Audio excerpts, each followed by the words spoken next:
Eh bien, bonsoir à tous. On va faire une petite revue rapide du film Hunter Killer que je viens juste de finir de regarder. Quand je l'avais acheté, j'avais lu le résumé sur IMDb. Je me suis dit, tiens, ça a l'air sympa, je l'ai acheté. Et en fait, après, j'avais complètement oublié de quoi ça parlait. Un film d'action, évidemment, mais sans plus, j'avais même pas regardé la jaquette. J'ai mis le Blu-ray dedans. Et puis d'un coup, je me rends compte que c'est un film sur les sous-marins.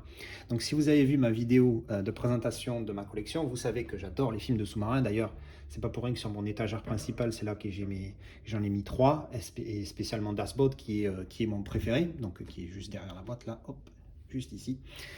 Euh, donc du coup, j'étais un petit peu surexcité, donc peut-être que j'ai trop noté le film par rapport à ce qu'il mérite.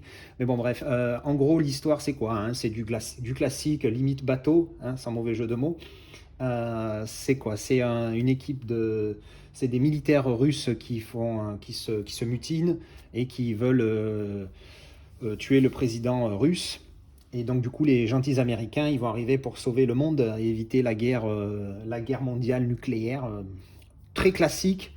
Mais bon, là, l'idée, c'est plus de se baser sur le côté sous-marin, et pour le coup, que moi j'affectionne particulièrement, comme je l'ai déjà dit.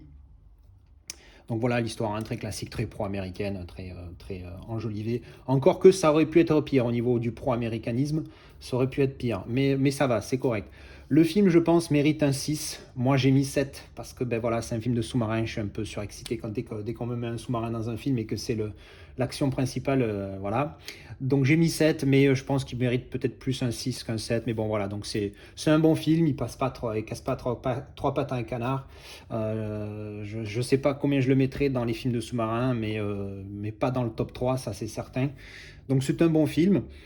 Il y a un petit peu de tension dans ce film, c'est ça que j'ai retenu moi, parce que c'est ce qui me plaît dans les films de sous-marins, c'est le côté on est dedans, on est avec eux, on est sous tension, on est sous pression, parce que ben on voit pas ce qu'il y a autour, enfin bref, tout ce qui fait l'intérêt des films de sous-marins.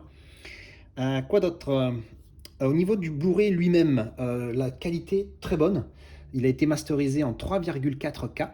Donc du coup, pour du Blu-ray 2K, c'est top.